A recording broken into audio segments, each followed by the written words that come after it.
Hey, everybody, welcome to Shouse in the House. I am coming to you with a new episode with Minnesota Congressman Walter Hudson. And Walter, what district are you in? I'm in District 30A, and Yeah, just for the sake of precision, I'm a state representative here in state Minnesota. represent. I apologize. Yes. No problem. And so I'll be honest with you. When people talk to me about, Minnesota, Wisconsin, all of those types of states, I immediately just think all of you are red. Like I'm just like, surely, given where we live, it's the Midwest. This is a red state. Minnesota is the exception to that rule. Like by and large, you guys are a blue state. And I I would have never expected that. But the legislation that you guys have passed, certainly in this last session, has blown my mind with regards to what is being pushed through. So first, kind of talk to me about those demographics. I mean, obviously, anybody who thinks about Minnesota, they go back to the Minneapolis riots. Like that's like the very first thing that anybody associates with your state anymore, which is sad. But talk to me a little bit about the demographics. Is this just Minneapolis bleeding so much into everything else that it overtakes it, or is it really truly a blue state and you guys are just pocketed with red, I guess we'll call it? No, what it is I would say that the let's put it this way. Let's look at it from an electoral perspective. The votes are there. This should be a red state. It can be a red state, and it's my belief that it will be a red state. The reason why it's not has little to do with demographics and much more to do with the fact that we haven't had, with apologies to all of my allies and the broader conservative coalition here in the state, we have not had a competent coalition. And that's not because we don't have competent actors or competent candidates or competent caucuses or anything along those lines. It's because there has to be an overall coordination of all of those different pieces, focused on the tasks that are required to win elections in order to actually see those results. So, for example, in 2022, we know that 20% of Republicans did not vote. We know that there were tens of thousands on the low end. There were tens of thousands of absentee ballots that were requested and then not turned in. I've heard anecdotes of people who were turned away from polling places, because they had bad information. They had been encouraged not to vote by certain people, and to wait until the last minute. And then they showed up at the wrong place and didn't have enough time to drive to the correct place outstate, right? These Wow. are the reasons why Minnesota is blue. It's because we have not gotten our act together on an operational electoral basis. In terms of the actual politics of the state, there, Minneapolis, St. Paul, Rochester, Duluth, notwithstanding, like our big urban areas notwithstanding, you talk to the average Minnesotan, and you don't have to get that far outside of Minneapolis to find this. You talk to Right. the average Minnesotan about their values, their beliefs, the things that they hold dear, the things that they believe. They're with us. Yeah. Even if they're not currently voting our way, they believe the things that we believe and they care about the things that we care about. And we just need to find ways to connect the values that they already have, to the electoral product that we have on offer. So, if that is one of the challenges that you guys have in the state, obviously this was a challenge in 2022. Have you guys kind of coalesced and started making waves in the direction of fixing that problem, or is this something we're going to continue to see in 2024?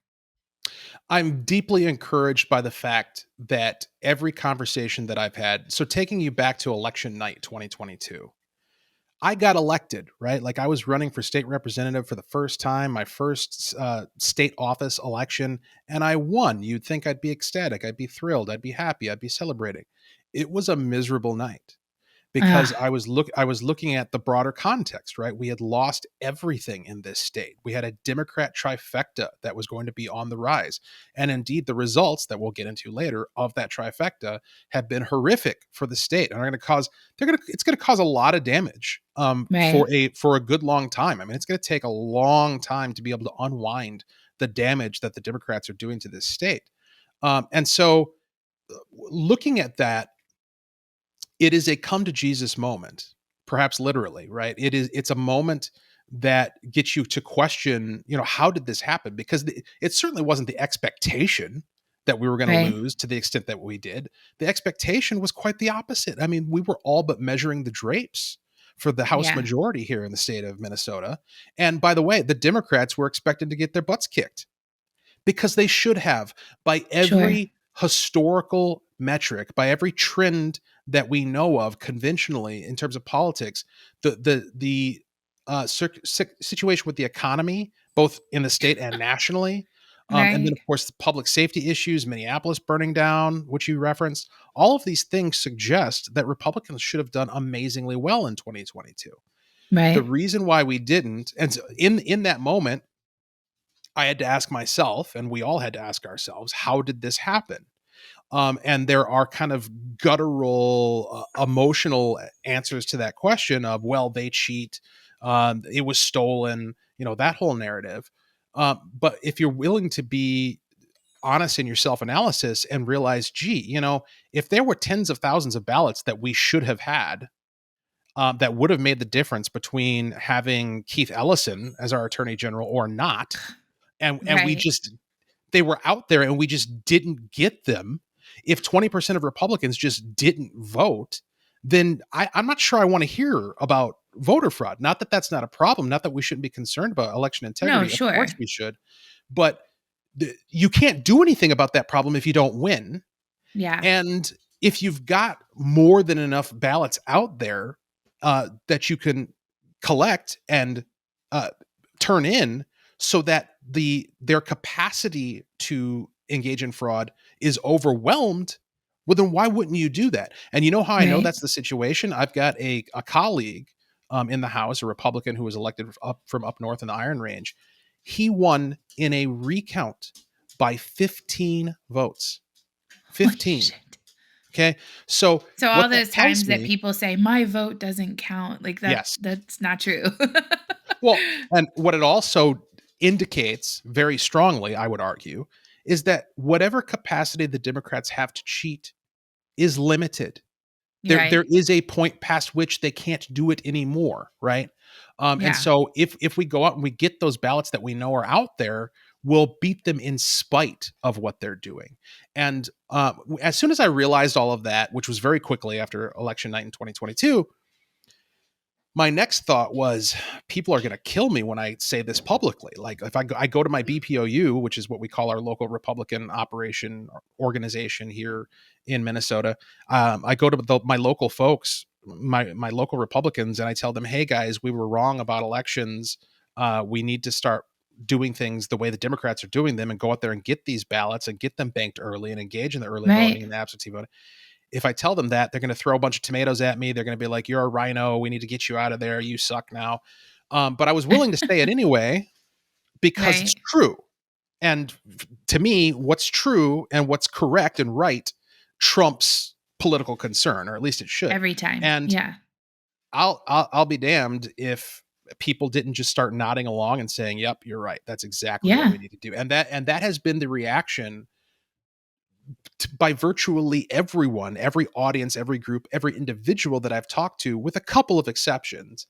And the issue that I have with the exceptions is that the folks who criticize this, the folks who say, well, we can't do that because of X, Y, and Z, voting machines, and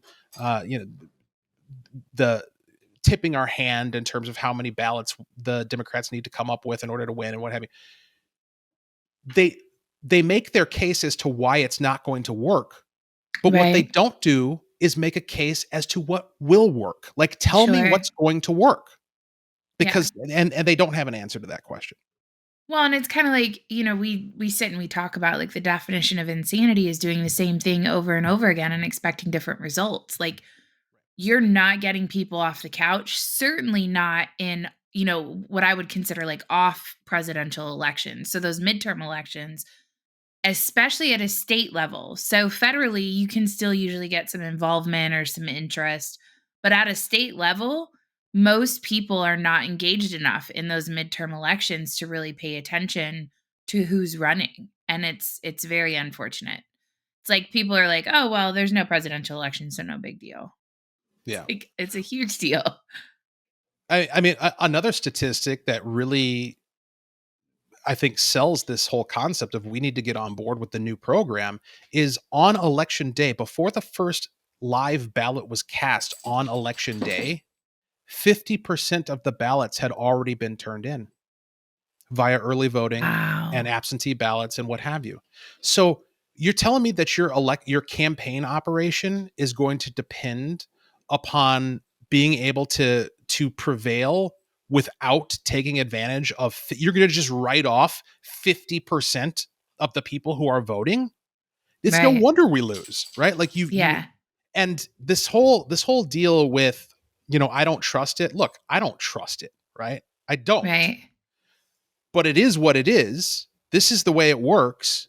And I here's how I know it's working.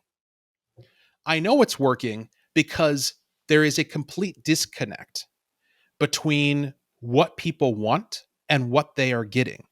Going back Right. to those expectations that we were going to take the majority and that Republicans, there was going to be a red wave. I mean, they were saying that nationally, right? Right. The reason we weren't stupid, like that wasn't a dumb idea. People weren't off the reservation when they were thinking and talking that way. They expected that because the historical trends indicated that that is what should happen. And it Sure. is what should happen because the sentiment that goes along with the outcomes that we're seeing in public policy should translate to a change in political leadership.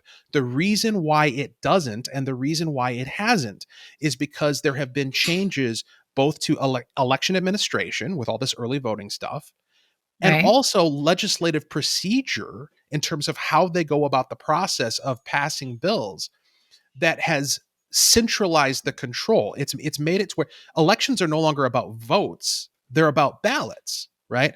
It's no Right. longer about persuasion, it's no longer about issues, it's about turnout. It's about getting your people to show up to Right. turn in their ballot.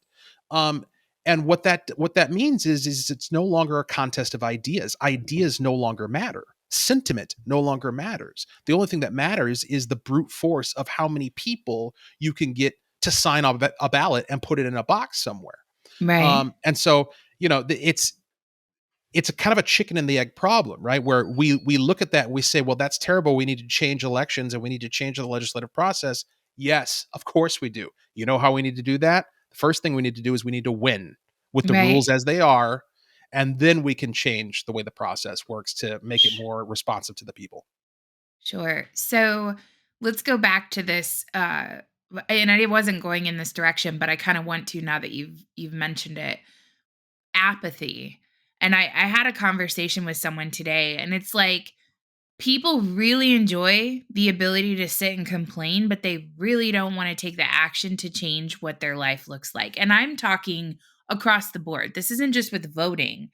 Apathy has set in societally for everything. No one takes responsibility for their own actions anymore. No one has any sort of culpability in anything in their life. Well, this is happening because this person did this or that situation occurred. It's never the person who's sitting there, right? And I'm wondering how you combat that, especially, you're a legislator. How do you get people, and it's, I would say, below the age of 40 at this point? There is such a high level of apathy and lack of knowledge about how the process works, right? Like if I pulled a 35-year-old off the street, 25-year-old, we'll say a 25-year-old off the street and said, "Who are your three councilmen?" Yeah. They'd just look at me like I'm the dumbest person on the planet. They'd have no clue what the answer to that question is. So, how do you create the desire to be involved, to be interested, to be engaged when they feel like it doesn't matter. Well, listen, this is a variation of a type of question that I hear all the time. Not just directed to me, but in when I'm listening to other people's conversations. And basically, at root, what you're asking is, how do we educate people? How do we motivate people? How do we get people into a place where they're willing to do what needs to be done? And I used to struggle and hand wring over that question of, how do we come up with a secret sauce or a clever limerick messaging, right? That is going to motivate people to do what we need them to do in order to make the world a better place. And what I've come to realize, especially in the context, the electoral context and the legislative context that I just described, is that that is the wrong question to ask. The question is not, how do we get people who don't care to care? The question is, how do we support people who do care and provide them with an opportunity to do something productive that is going to make a difference? That's where it's at. You Sure. don't need to you don't need to convince the world that you're right and they're wrong, or that they should care when they don't. You need to pass those people by. Like those people have made the decision that they don't matter. Okay, you get to Right. decide that. You get to decide that you don't matter, that your opinion isn't worth considering by not engaging, by not participating. It's the people who do care, but they just don't know what to do, Right. or they don't have the confidence that it's going to make a difference. We, I mean, we talked about the margins, right? Like we came within 0.5% of being able to defeat Keith Ellison this last year. That's Right. not a lot of people who we need to get up off the couch, right? I mean, you just need to reach the people who are already converted and then activate them.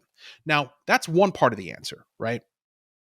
The other part that I'll share is there's actually a lot of hope in this space. I mean, you pick on young people in particular, and I think that is a Listen, concern. I wasn't picking on them. I was just saying. Now the Harry Sissons of the world that are getting paid to care, those people care. Like they're probably a little more knowledgeable. I'm sorry, I'm just kidding, but keep going. No, I just it people always talk about the youth and getting the youth engaged and talking to young people and Gen Z, millennials, and all this stuff. And the fact of the matter is, if you travel in these new media spaces, these alternative media spaces, such as yourself, right? You're going to find a hell of a lot of young people in their 20s and their 30s, who are laughing at all this woke garbage and Right. openly mocking it and are completely done with it. And it's not just because the rhetoric is silly and ridiculous and worthy of mockery on its face, though it is. It's also because they're looking around at their lives and the lives of the people around them who they care about and who they've grown up alongside. And they're seeing the results of the application of all of these ideas. Young Right. people are looking at each other and they're looking at themselves and they're wondering, why aren't I happy? Yeah. Why don't I feel hope?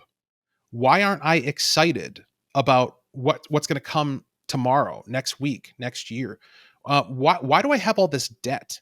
What why did the people who I trust, the adults in my life, tell me to go rack up tens of thousands of dollars worth of debt so that I could get out of school and then go work at a coffee shop? Right. Why did my counselors, my admissions counselors, suggest that I get this major Gender in studies gender degree. studies, right, Right. or queer management or DSI or whatever, and now there's nobody other than a handful of nonprofits that are willing to hire me for anything. Um, Right. and and then even more elementally than that, um, people are discovering the emotional and spiritual black hole that is the hookup culture, and putting off family and marriage and not building an actual legacy for your life, not through being some girl boss or CEO stud, but by having kids who love you, right? Yeah. By having a family that is going to give a damn when you die. Like your boss Yeah. isn't going to care, right? Like you're the company you put in 4 decades with before you retired is not going to show up in mass and tearfully mourn at your funeral. They're just not going to do it because you were nothing to them. You were Yeah. nothing to them. And people are starting to realize these things, and they're coming around and starting to ask the essential existential questions that, when seriously considered, lead one to a conservative worldview. Sure. You bring up another really good point. Again, not that was on the path of discussion, but somewhat. I did want to talk about. So I had put in there like the moral societal decline.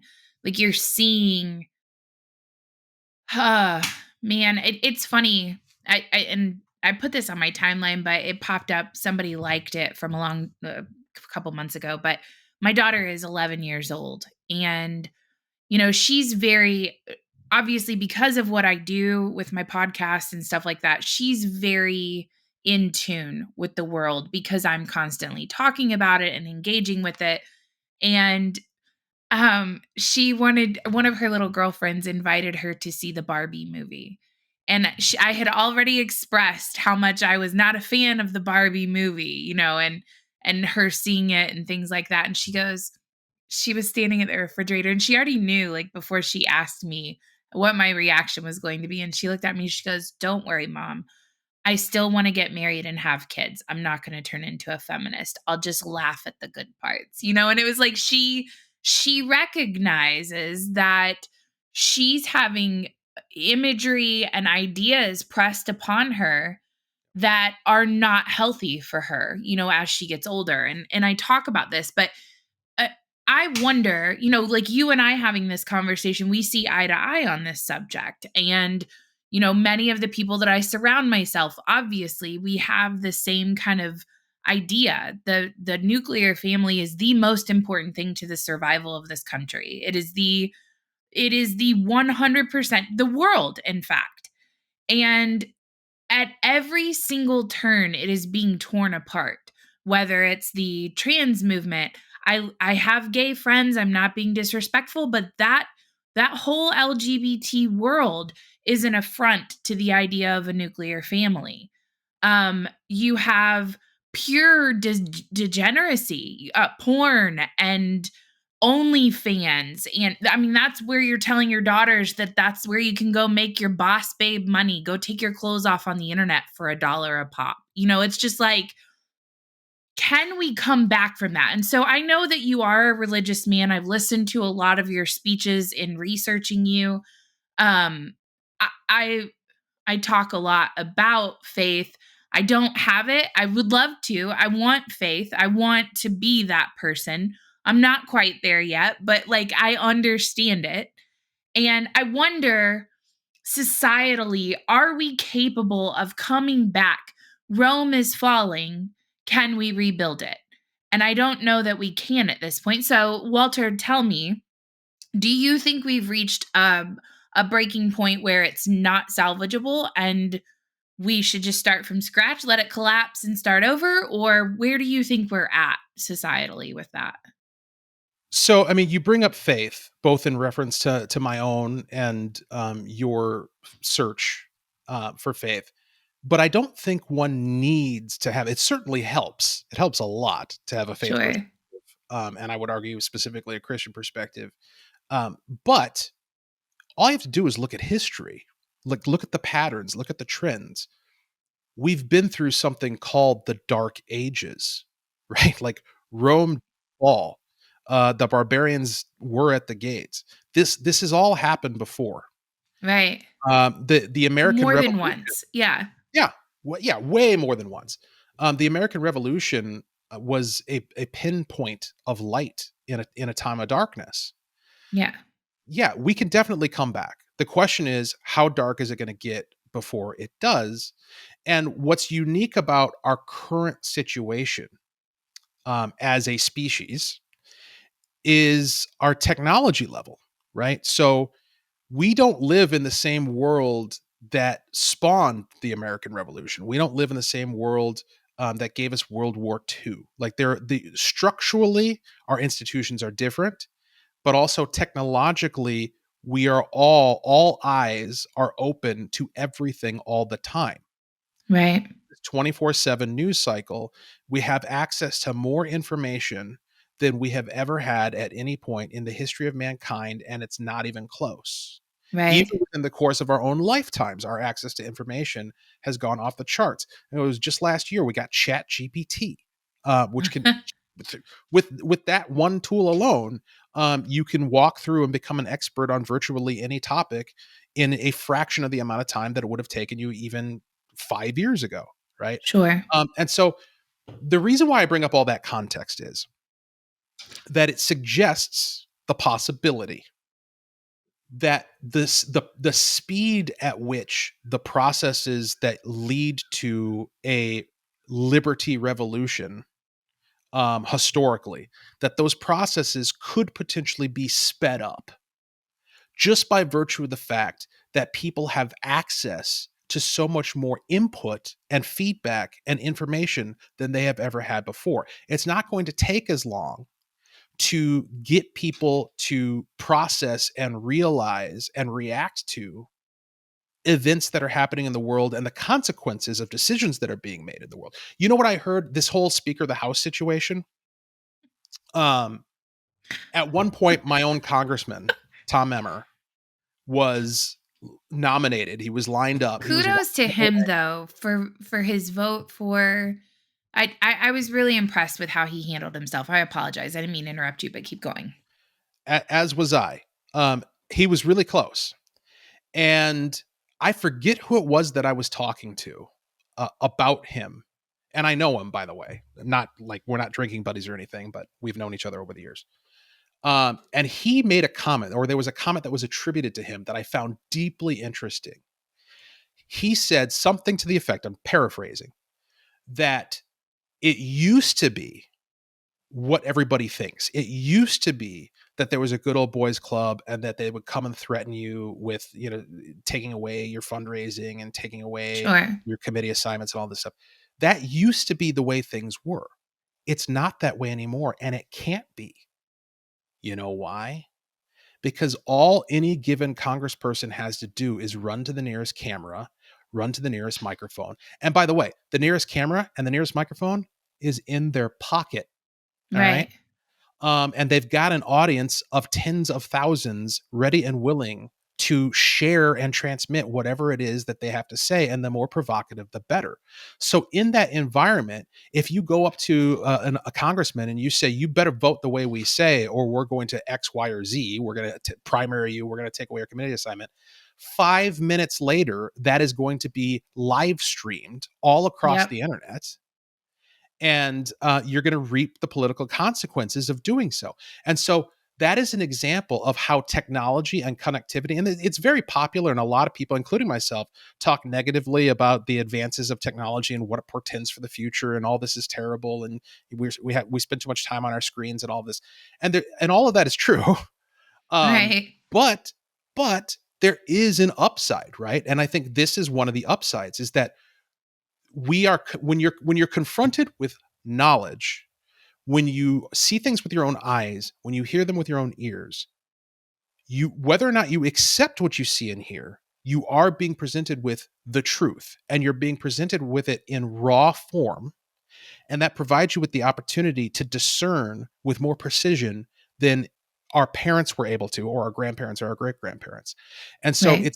it that provides me with a high degree of hope that what we see happening with young kids, that, like I just described, I call them kids, 20s, 30s, um, young people who are being inundated with all of this propaganda, right? Right. And yet somehow they're seeing the light. Somehow you still have Charlie Kirk. Somehow you Sure. still have Turning Point USA. Somehow you still have, the kids who go to my church, right?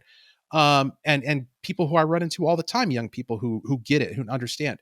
And the reason why is because a lie, no matter how, there's that old saying of, you repeat a lie long enough and becomes the truth.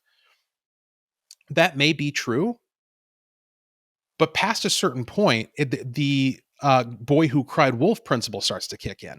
If you're Sure. lying all the time, then sooner or later people start to realize that you're a liar and they don't Right. believe you anymore. And they look for the truth through other processes and other channels.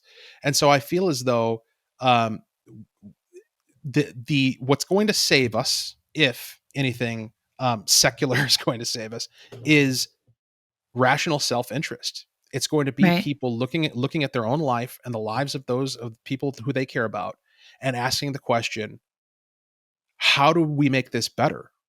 Right. And the answer is not cutting pieces of our body off and changing our name. Okay. The answer is having children, building relationships, being of service. You talked earlier, and I know I'm rambling. You can cut me off anytime you want. No, Um, I really appreciate that. I am going to give you some pushback, but keep going and then sure. I'll give you my pushback. The last thing I'll say, and I'll let you push back, is you brought up the nuclear family and the critical role that it plays in the current moment and how it's constantly under attack. The reason why the nuclear family is under attack is not just because it is this pivotal pillar of our society, the basic building block of our body politic. It is that, but it's also because the nuclear family is, and its health and well-being is a windsock.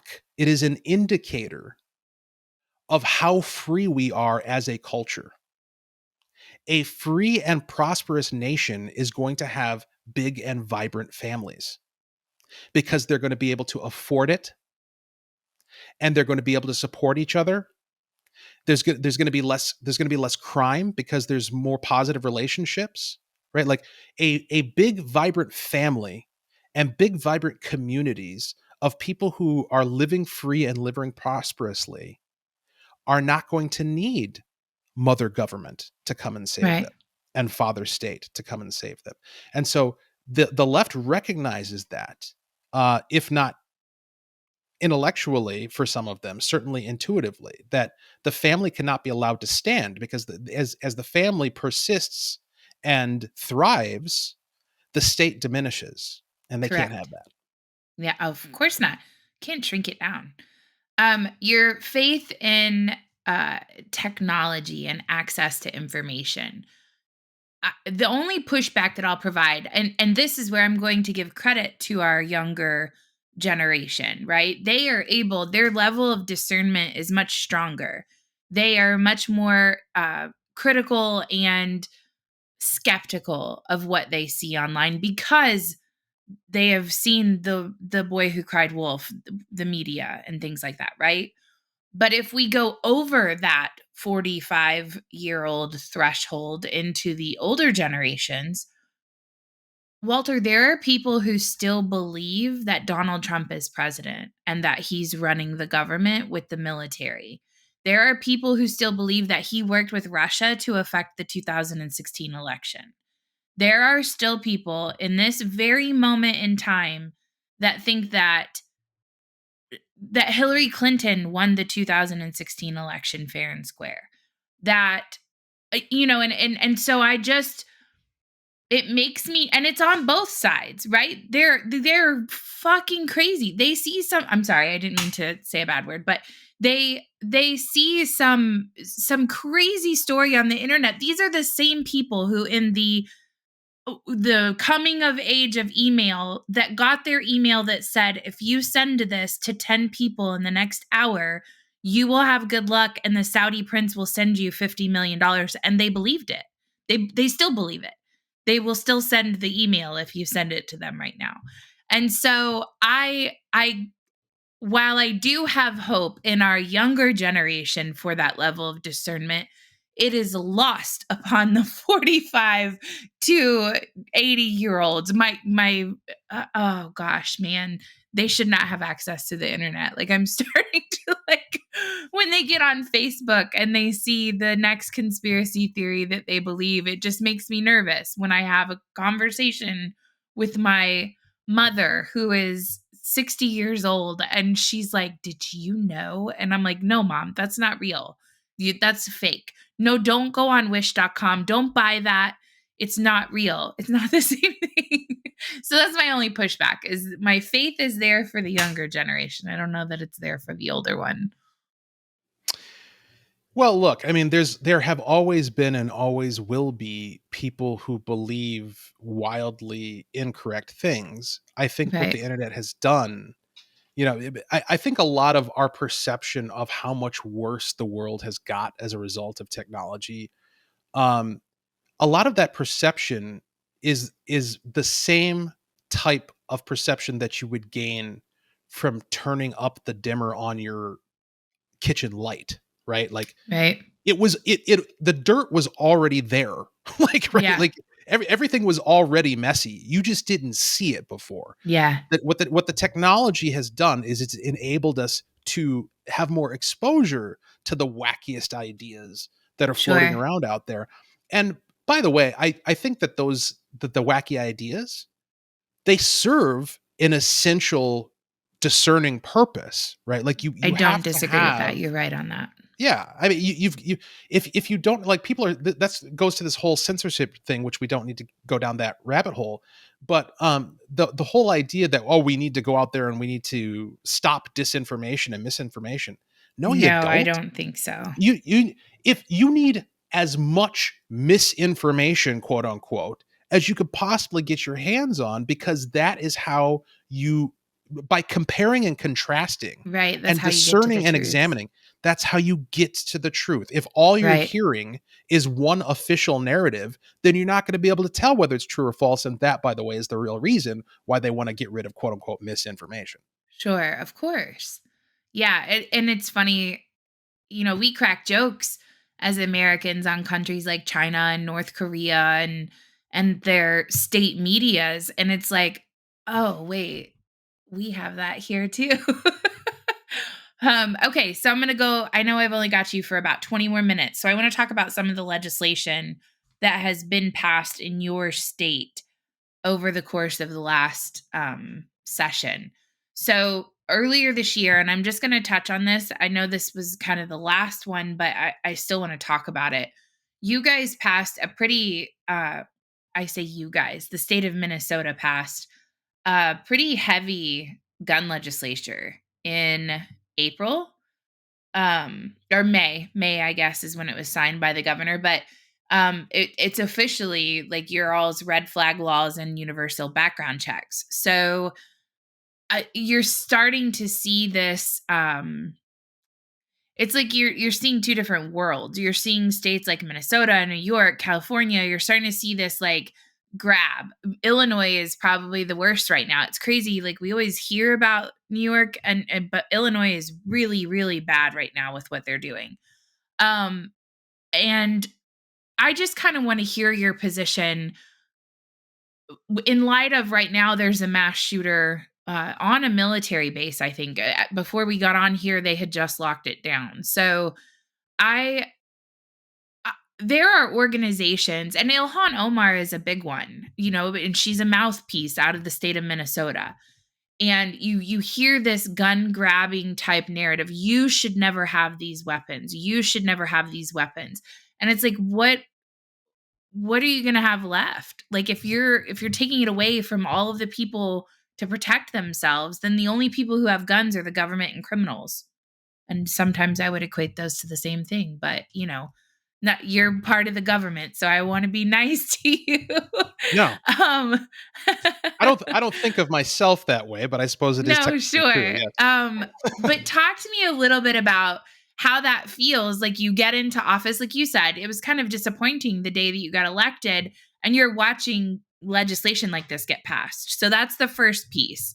Talk to me about how do you dial that back? Because that's going to have to be, I mean, red flag laws, I think, are the most unconstitutional thing that exist, where someone else, prior to you even committing a crime, someone else gets to dictate that you lose your right to your firearms. Like that to me is egregious. Yeah. So there's a little bit to unpack there, right? So it's not as though there aren't circumstances where somebody can and properly should lose their right to possess a firearm. But the processes that the types of processes that one should have to go through in order for that to happen should look like a criminal conviction Right. or like a civil commitment. Like that's the level of due process that ought to be in place in order to encroach upon somebody's rights like that, because they are your right. You do have a right to defend yourself, and you have a right to defend yourself in the manner that you choose. Now, the Right. circumstances have to be reasonable, right? Like the circumstances have to call for self defense and the deployment of lethal force.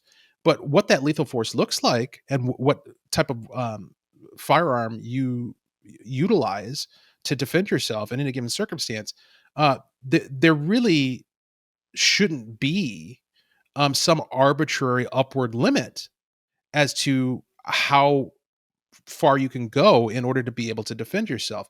And I think the proof of that we all just witnessed on October 7th is the Hamas invasion of Israel. Right. What Hamas did in Israel is unfathomable. I mean, imagine being in your house and all of a sudden down the street, going door to door like some sort of perverse demonic salesman, you have these roaming gangs of terrorists invading home after home, door to door, pulling families out of their homes, burning their homes, shooting them dead in the street, Right. tying up kids, shooting them in the head. Um, if that's not your proof that you need to have the ability to defend yourself with lethal force, and by the way, if dad's away at work and you're a mother who's at home with 3 kids and you've got 4 prowling terrorists knocking down your door seeking to kill you and potentially worse, right?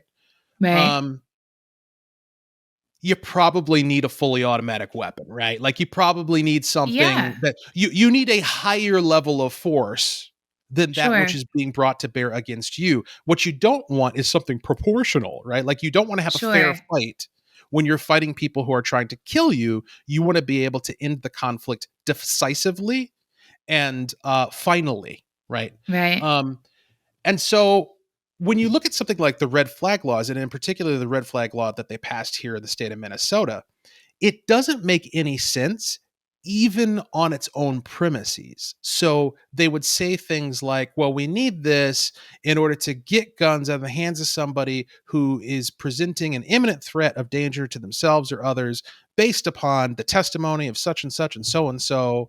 And a judge agrees. And so we're just going to come and take their guns. Right. Hold on. Wait a minute. Walk me through this again. You're saying that the circumstances, hypothetically, are so emergent, so urgent, present such an emergency due to apparent, clear and present, imminent harm of danger to human beings, themselves or others, that that's the circumstances, and the only thing we're going to do about it is come Let's and take take their their guns. guns? Right. That's it? That's Yeah. all we're doing? Then we're gonna leave, and we're gonna leave them there with their kitchen knives and And their their baseball rope in the bats and their garage. Yeah, cars and and their car in the driveway. Yeah. Um, that's insane. That's yeah. insane. This is an insane policy. It is Yes. not what this policy does is it shifts the focus from where it should be, which is the person. Right. The person. It doesn't take care of the person, and by extension, it doesn't take care of the public. It doesn't take care of people, and it Right. puts all of the focus on the object, on the Sure. weapon, on the gun. The gun is the problem, right? And ignores the people. This situation in Maine that you talked about, and the details are still coming out, and it's still fuzzy, and we don't Sure. know for Right. sure all what happened at this point. But there are reports that this guy he legally should not have been in possession of weapons.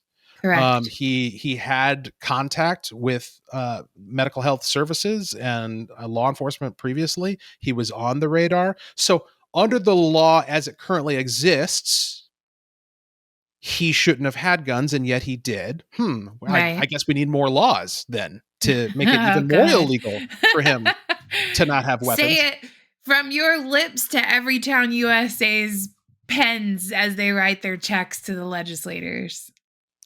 And then on top of that, the what we really have here is both the perpetrator and everyone who he assaulted Right. is a victim of the state's negligence to take mental health seriously. My Right. my mom has issues. She was on disability my entire life. She never worked a day in my life. Um, because she's bipolar. She's got manic depression. And I can attest to the fact that she would not be able to operate in any given workplace. She just does not have the ability. When I was younger, she would spend time. She would have what they called nervous breakdowns, right? When Right. before they were able to better manage her situation with medication as they are today, and she would have to go in the hospital, and she'd have to spend some time there, and she would have to get some care, and they would have to make sure that before they released her, that she was ready to be released, that she could Sure. function in her home, and that she wasn't presenting a danger to herself or others. That's the way we used to treat mental health issues. Now we call it homelessness, right? Right. We pretend that we have this big homelessness problem. We don't have a homelessness problem. We have a Right. mental health and physical health, drug addiction problem. That's what we Right. have, and a criminal justice problem. If we did those three things, if we took criminal justice seriously, if we took Yep. mental health seriously, and if we provided for people, I forget what the third thing is. I hate when you do that. Oh, three things, and I can only think of two. But if we took the essential aspects of what government is supposed to do seriously, then you wouldn't have a homelessness problem. Because why is somebody homeless? Have you ever met somebody who was homeless because they wanted to be? Sure. Right? Like, Well, oh, this is just a lifestyle anymore, choice. No, yeah, like, there Yeah, today could go out on the street, they make more money on the side of the street than sure. they would working in a job. So that's a bad question, but I do understand the point that you're making. Yeah, I mean, excluding the hucksters and the con artists and Sure, what have you. sure. Most of the time, the reason why somebody's on the street is because they have a drug problem, or because they have a mental health issue. That's it. Right. It's they don't have the executive function. They don't have the capacity to do what it takes in order to live their lives productively and safely. And we used to have places for those people to go to Right. receive the care they needed. And it accomplishes two things. It gives them the care that they need. And just as importantly, it segregates them from orderly society so that the rest of us can live our lives in peace. Sure. I I do not deserve, and you do not deserve, and my neighbors do not deserve to have to endure and put up with the consequences of a crazy person roaming the street, setting up camp next to my kid's swing set, right? Like that is Sure. that is not something that human beings should have to endure. It's not good Right. for us, it's not good for them. So this is a pretty easy problem to solve, but instead they want to talk about homelessness and guns. Right. Um, that also goes back to, I mean, what I was saying earlier about personal responsibility. Like, it's also a situation where these are individuals that, and I don't want to use like tie them up by the bootstraps or whatever, but like actually taking an act. The reason I say this, my daughter and I were accosted by a man who exposed himself to her. I work in downtown Louisville, and it turns out this man is a convicted pedophile that raped a 1 and a 2-year-old, and he's schizophrenic. So they can't keep him in jail because he's not mentally fit to stand trial. And then there's nowhere to permanently send him. There's no mental institutions anymore that have long term housing. And so when he exposed himself to my daughter, I turned her really quickly and made sure that she didn't see what he was doing. And when the prosecutor asked me, they're doing the deposition with Ainsley, they're asking all these questions, and they're like, "Did she see him gesture towards her?" And I was like, "No, I turned her around." And Ainsley, I'm not going to tell my daughter to lie. That's what am I teaching then at that point, right? But Mhm. because of that, he was out in less than 5 months. Like, I got a little alert on my phone. He has a restraining order and walks by my office every day and digs through the trash. Like, it's can't do anything about it. You're supposed to just kinda sit Yeah. and smile, I guess. Yeah, I mean, that is a very obvious, and I think instructive indication of a broken system and a broken society. Yeah, Like, the law is broken, and it's failing. I'm not terribly concerned about that guy and his well-being, but it's failing him, and sure. it's certainly failing you and your daughter, and everybody literally everybody else, right? Yeah, Because I that mean, same like, guy. that happened to us, it can absolutely happen to someone else. Like, he's out on the street to do whatever. Yes. And there's a time, and we don't have to go back all that far in our own history. There's a time where that sort of behavior, especially what he did to that 1 and 2-year-old, um, you wouldn't have had the opportunity to do anything else again, right? Yeah. Yeah. And I think I think there is something that's going on. Whether it's you're looking at Israel and what's going on with the dynamic there, where they're being told that they need to show restraint and be proportionate and everything, or you're looking at a situation like you describe, in that you experienced with your daughter, or you look at, a lot of the things we did with public safety here this past session in Minnesota.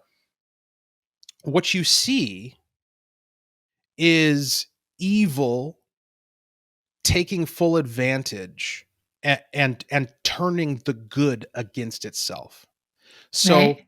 the left is always appealing to our compassion and appealing to our mercy and appealing to our desire to for towards our hope and redemption, right? And it's like Sure. it's like a corruption of our worldview. They take it and they turn it and they use it against us in order to enable and foster and The even bad view. Yeah. subsidize evil. Yeah. And that needs to change. Like, good people need to regain, because we used to have this. Good people need to regain the discernment to realize when they are being taken advantage of, and Right. to stop confusing mercy and redemption and second chances with licentiousness and Oh god, that's permissiveness. such a good such a good line. That's It's true. true.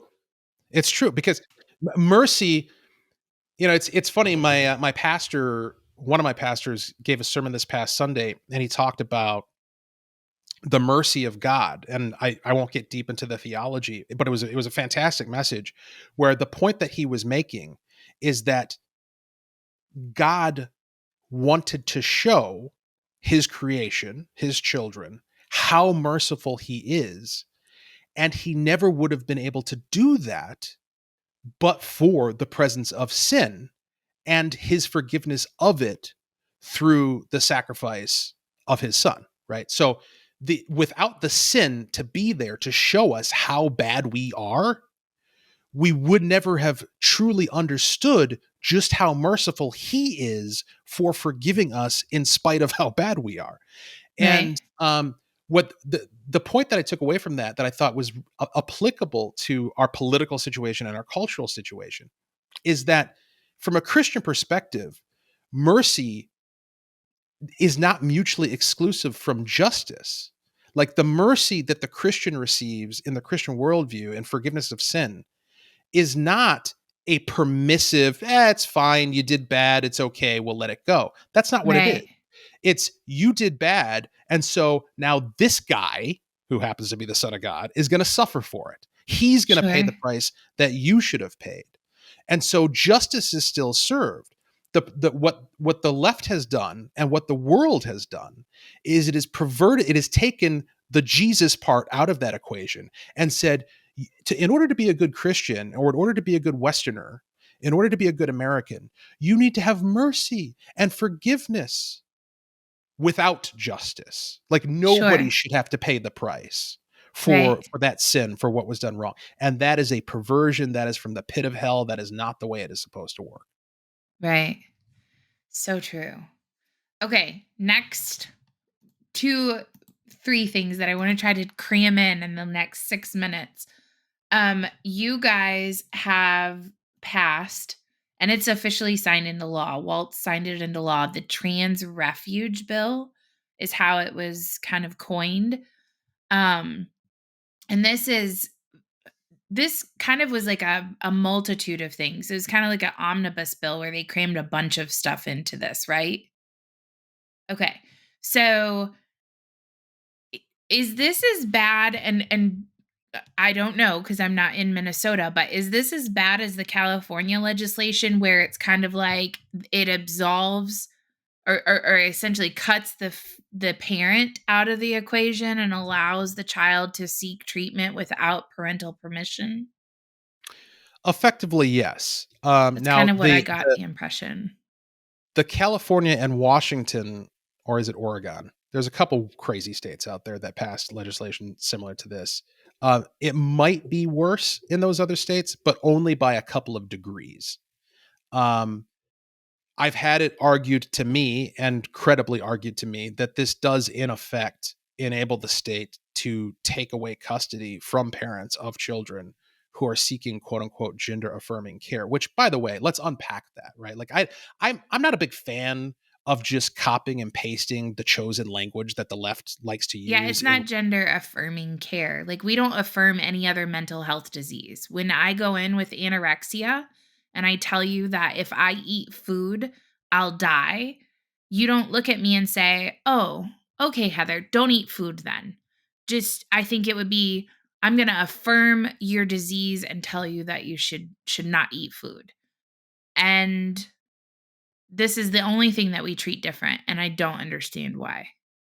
Yeah, what is entailed in quote unquote gender affirming care before we even get to the surgery, the unnecessary surgery to mutilate children, and eliminate their biological function, their sexual function, their ability to have children, their ability to enjoy a relationship with another person. Before we even get to that, and before we get to the poisoning, the hormones, we're going to stop biological processes. We're going to pause, quote unquote, puberty and all of that. Before any of that, the most elementary version of quote unquote gender affirming care is renouncing the identity that God gave your child. It is renouncing the name that you gave your child. Right. It is the way they talk about it. They talk about quote unquote dead naming, and they'll activists on the other side will tell the parents of, say, a quote unquote trans girl, your son is dead. Your Right. son no longer exists. Um, Gender affirming care is conceptually killing your child. That's what it is. Right.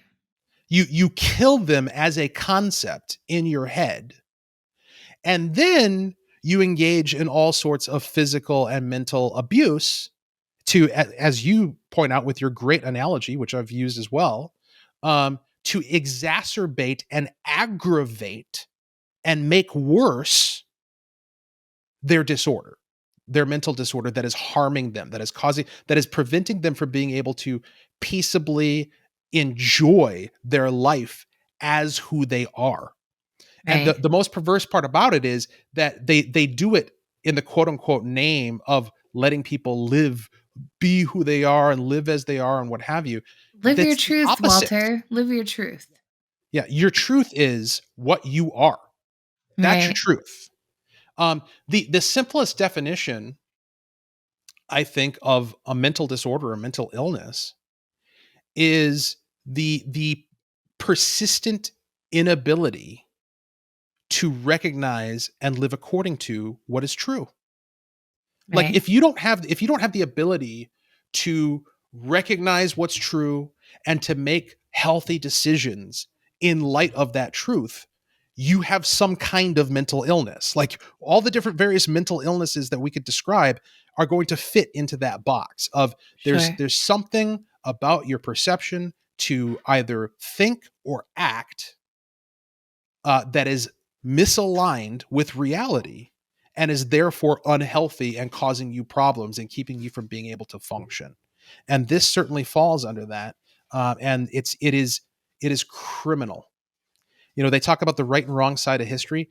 We will look back on this and marvel in much the same way that we do today, looking back on chattel slavery and looking back on all these horrors of the past, where a society decided to kill itself, decided to engage in horrific crimes of abuse and violence against its own population.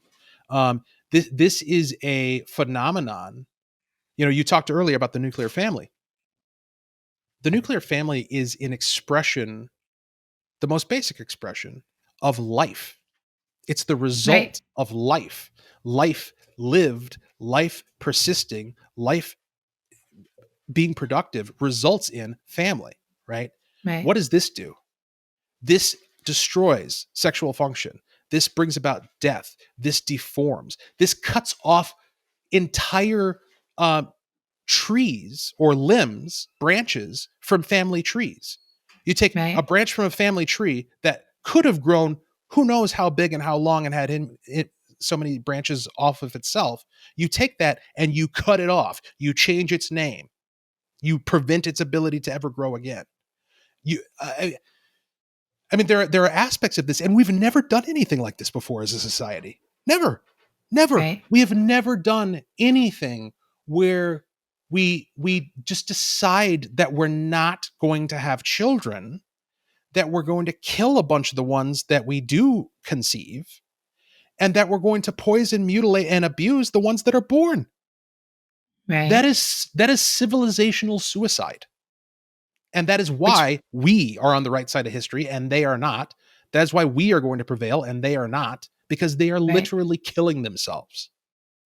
I mean, that's the thing, right? Like, as a woman, my sole function in the world, like the only thing that I am biologically designed to do is to reproduce. Like, that's it. That's if you're looking at my core function in society, that's what I was born for. I was born to carry on the species. Like, that's it. At my core, I am a vessel to carry on life. And when you start manipulating that and you start changing that, you're you're literally ending your species. You're self-destructing. And I want to be really clear to my audience. Like, I am understanding that this is a decision that people can make when they're adults. If you would wish to live your life this way, I support your decision in doing so. That is what you are doing. However, if we're talking about, a 10-year-old that has decided that they want to live their life as a boy, allow them the freedom and ability to change their mind. You're removing that from them by putting them on drugs. You're removing by changing their mind, like 6 years down the road. Wait a minute, I actually like boys and I'm pretty sure I'm actually a girl. Like, give them the freedom to explore that and change their mind later. If you pop them full of these drugs when they're 10 years old, they don't get that chance later. They don't get to say, oops, just kidding. You've ruined that opportunity for them. And to your point, that for me is child abuse. Like, you're abusing your child if you take that away from them. So if you're a grown adult and you've weighed all of the consequences and that is the decision that you've made for yourself, then I have no place in the world to tell you that you can't. Like, that's your individual liberty. You take that and you do with it as you wish. Now, I can morally have a problem with it. I can disagree with it, but I can't tell you what to do. You're a grown adult.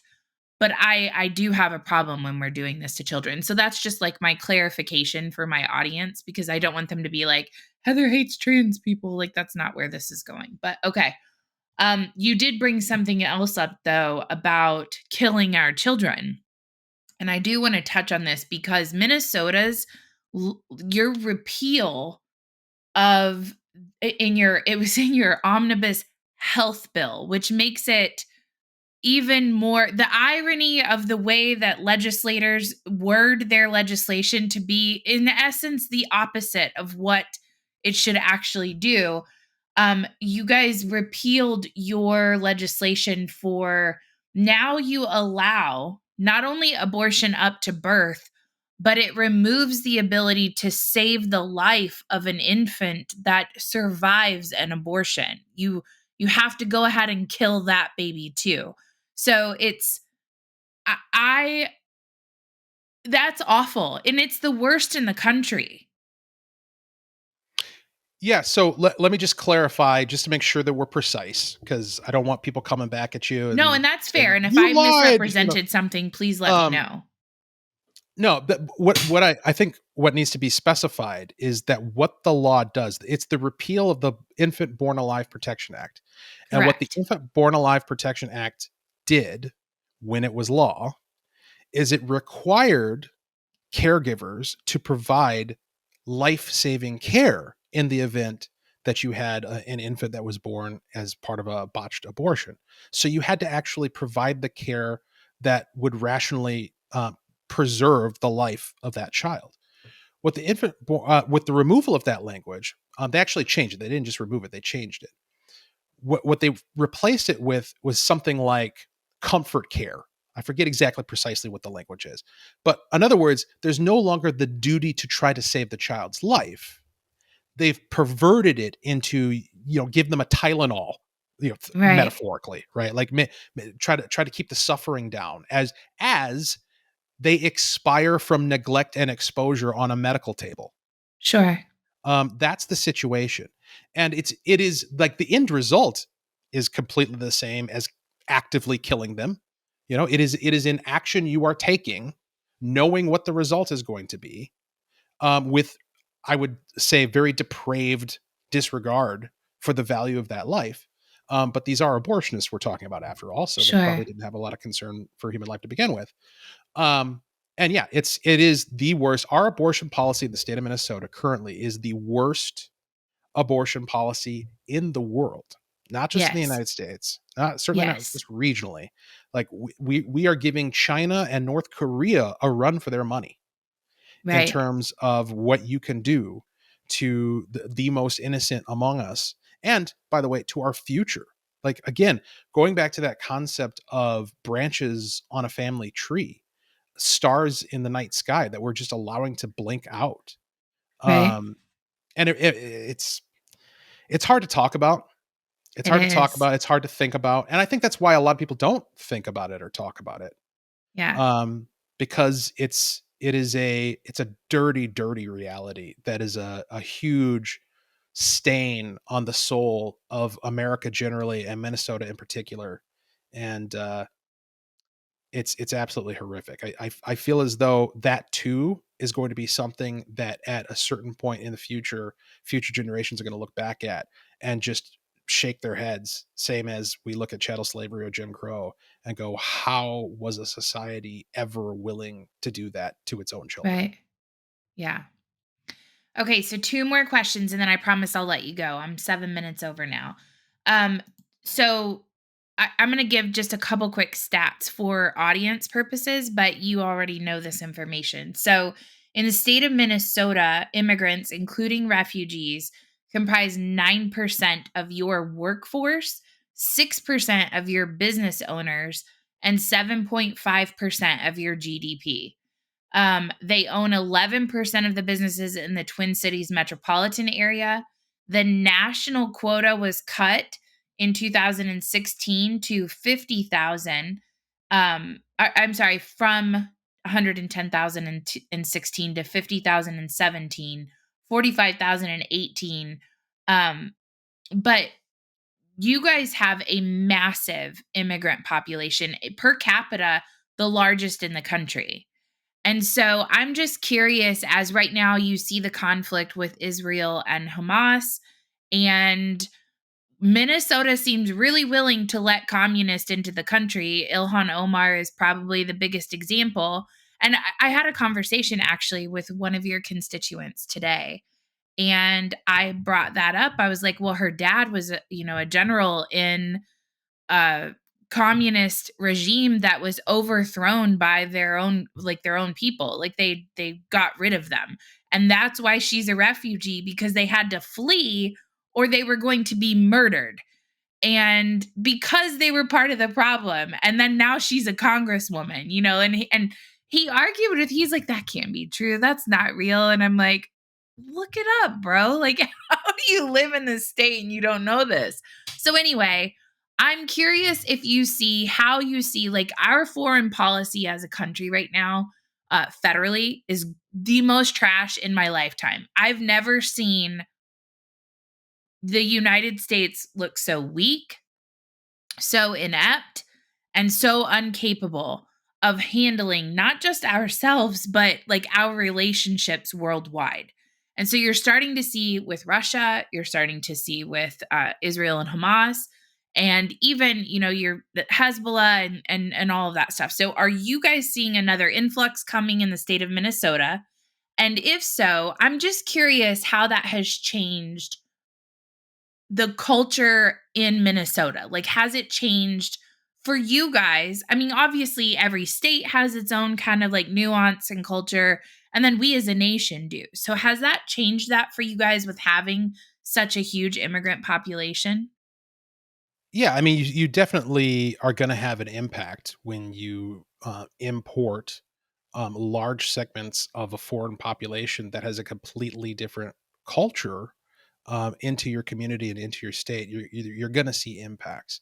I think it's important to qualify any discussion on that subject with what should go without saying, but very often does not, and that is that we're not talking about a monolithic group of people here, right? Like there are groups within groups, tribes within tribes, families within tribes. Like there's a diverse array of people who are part of these refugee groups, and they don't all think the same. They don't all believe the same thing. A Right. lot of them are with us. A lot of Yeah. them believe the things that we believe, especially when it comes to these Sure. social issues. But what you do have in the mix, surely, is some bad actors, and you're going to have that in any given population group. But when you're talking about importing people who aren't from here, like when you're talking about making a decision that results in having a large group of people here, is why should we take on the risk Right. of importing folks who would do us harm? Like, what do we get out of that? What is the moral case for why we must do that or should do that? And that's Sure. a question that doesn't get answered. Um, and in terms of like the impact, the cultural impact, yeah, it's definitely made a difference. I mean, I remember my dad, not long after we first moved here. I moved here in 1993 when I was 12 years old. My dad, his first apartment that he had when he first started scoping out Minnesota to move here from Michigan, his apartment was within walking distance of the Mall of America that we have here, which at the time was the biggest mall in the Sure. country, if not the I've been world. there. Yeah. Yeah, I remember walking there with my dad on the day that it opened and just being so amazed at That's kind of the cool. grandeur and the size. I mean, and now you walk into it and you don't think twice, it's no big deal. But going back to that moment of seeing it for the first time, and I had never been in, well, it's the biggest mall in the world, right? At the time. Sure. I had never seen anything like it. It's like going to the Colosseum in Rome or something. Yeah. Um, and that place for years and years and years was a mecca. It was a source of tremendous tourism, and not just from outside the state, people coming through, but like locally, people would go on purpose who live here to the Mall of America to have fun, to enjoy the indoor amusement park, Sure. to eat, to see comedy shows, and all of this stuff. Today, you are borderline nuts if you purposely, intentionally go to the Mall of America. And the reason why is because of the level of crime, the level of violence, the level of disorder that has developed there over the years. And who are most of the perpetrators of this? It's not people who were born here, Right. or if they were, their parents weren't, right? Sure. um and even just walking around, and you can Google videos, YouTube videos of this, of just like crowds at the Mall of America, and what it looks like you're walking around Bangladesh, right? Like it doesn't Yeah. look like you're in Minnesota. It doesn't look like you're in the United States of America. um And there's something to be said about that, right? I mean, it's like the your country should feel like your country. Yeah. Like, why is that a controversial thing to say? Like, your community should feel like your community, and that doesn't mean that we're going to say you can't live here because of your religion or your national origin or the color of your skin or any of those things. Sure. It doesn't mean that.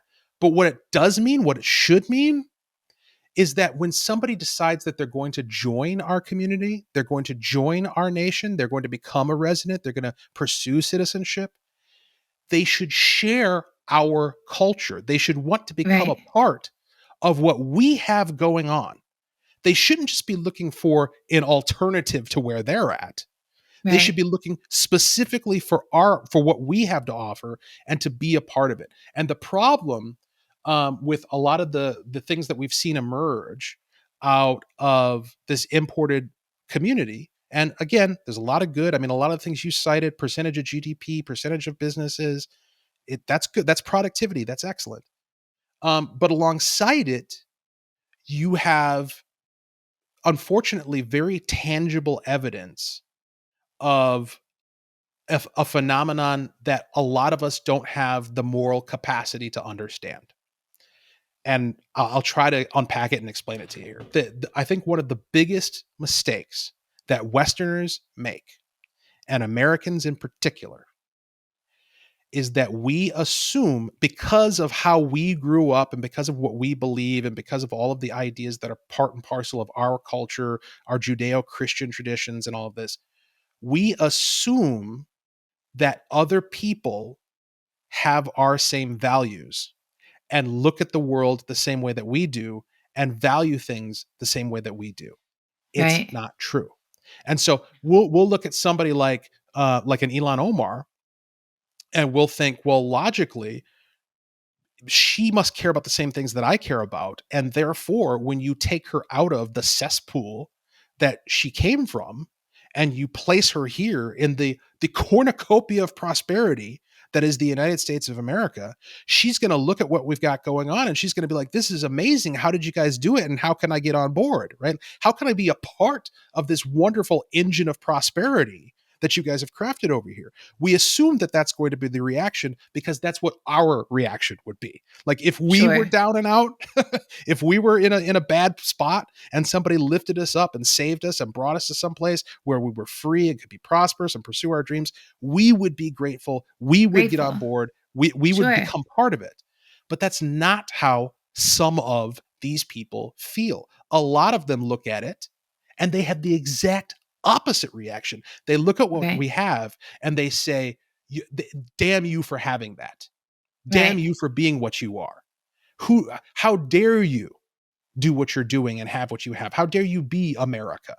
And Sure. thanks for opening the gate. Now we're here. We're going to start messing things around. We're going to start taking things. We're going to start burning things. We're going to start assaulting people. And that's what you see with the violence and the crime. And unfortunately, it may end up rising to the point where we see violence here that's not dissimilar from the violence that Israel just saw with Hamas. And in fact, there's anecdotal, uh, I won't go into details, but there are anecdotes out there that intelligence agencies that are friendly to us, and including our own, are looking at the very real possibility of an unprecedented amount of urban violence that would look similar to what we saw in Israel. And I hope that that doesn't happen.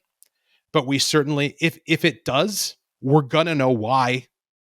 Yeah. Well, I mean, let's be honest, Walter, when your person who's approving your immigrant visas from that particular area is a member of the Palestinian Liberation Organization and they're working in our Department of Homeland Security, that's a huge problem. That's not, you know, it's not necessarily tied to what you're saying, but it's certainly a contributing factor, I think.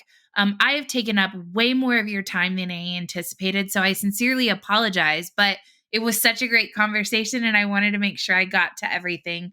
Thank you so much for joining me. I'd love to have you on again sometime and certainly maybe on my live show where you can have some more interaction with the public. So thank you so much for joining me. Thank you guys for tuning in. I love you guys as always. Make sure you go follow Walter. Can you give your handle real fast? I don't have it in front of At me. Walter Hudson on Twitter. Okay, perfect. Thank you so much. You guys take care. Have a good night.